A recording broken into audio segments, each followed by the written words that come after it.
In an update about the Tesla fire story, the FBI, in association with the Las Vegas Metropolitan Police Department, have caught a suspect who they recognized during traffic cam footage and also during various cameras surrounding the Las Vegas area. They found the black Hyundai and the man associated with it, an Asian man described in this Forbes video. Let's take a look.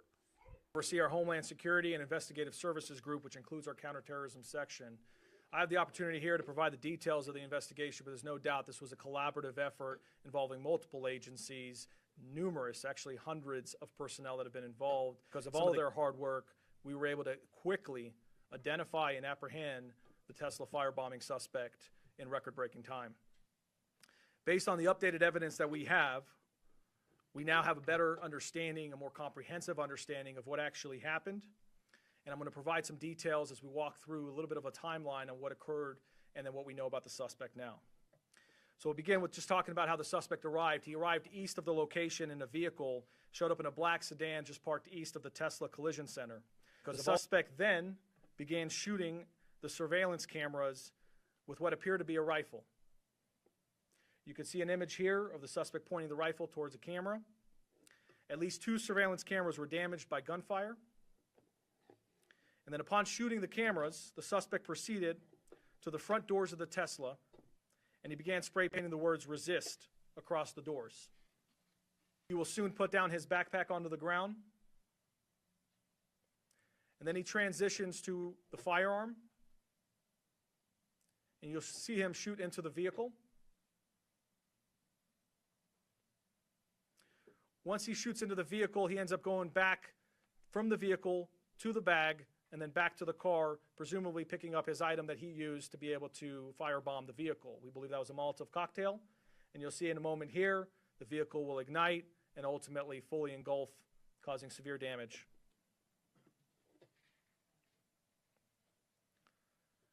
Ultimately, 5 vehicles were damaged, to include 3 of which were fully destroyed. You can see images of the vehicles here.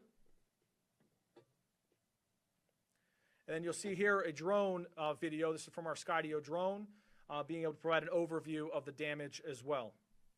Ultimately, this case has been worked around the clock, and Sheriff McMahill and Special Agent in Charge Spencer Evans have made it a top priority for our organization and put a tremendous amount of workforce behind it to make sure that this was dealt with in a quick manner.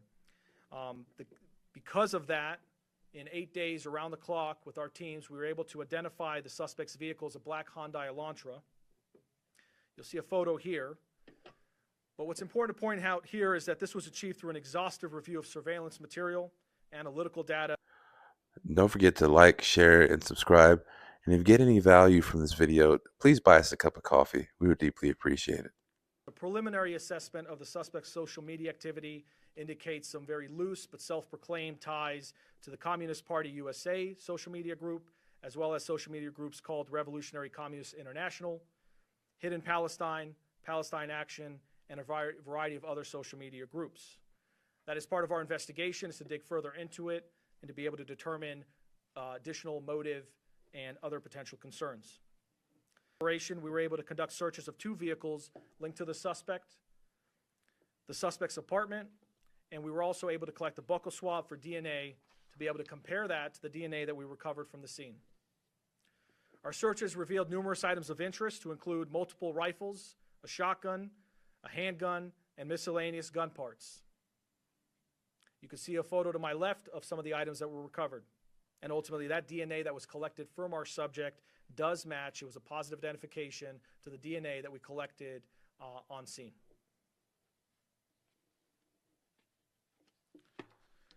It's also worth noting, I'll just kind of conclude here by talking about the charges. So for now, at this point in time, he was charged with numerous felonies, to include 3 counts of arson, 3rd degree, 3 counts of unlawful possession of explosive or incendiary device, 4 counts of destroying property, and 5 counts of discharging a firearm into a vehicle or structure. The suspect remains in custody, and we're working closely with the Clark County District Attorney's Office and the United States Attorney's Office on the prosecution. With that, I'll transition to FBI Special Agent in Charge Spencer Evans. Spencer Evans. I serve as the special agent in charge of the FBI's Las Vegas division. I'd like to just, reiterate what Assistant Sheriff Corin said. My appreciation that we have for the partnership with the Las Vegas Metropolitan Police Department. It's nothing short of exemplary. I've been in the FBI for almost 21 years. I've served around the country, and I can tell you the seamless collaboration you see to keep the community safe here in Southern Nevada is unparalleled. I was just informed a few minutes ago a federal arrest warrant was issued for the subject, and we anticipate taking Paul Kim into federal custody later today, where he will face federal charges in addition to those announced by Sheriff McMahill this morning. One final cautionary message for individuals who are contemplating similar attacks. There's nothing courageous or noble about firebombing private property and terrorizing your local community. The self-righteous mob that's cheering you on today to commit acts of violence on their behalf will leave you high and dry and forget about you tomorrow.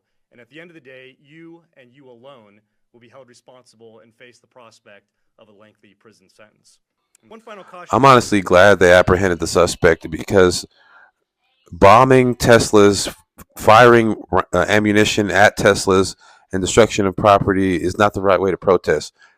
Peacefully protest as your First Amendment right dictates, but don't go burning Teslas, shooting at Teslas, destroying Teslas. You're just scaring the population of Las Vegas. You're not doing anything brave. You're not protesting. You're a terrorist at that point. But what do you guys think? My name is Angel. This has been the Vasquez Report. Don't forget to like, share, and subscribe. See you later.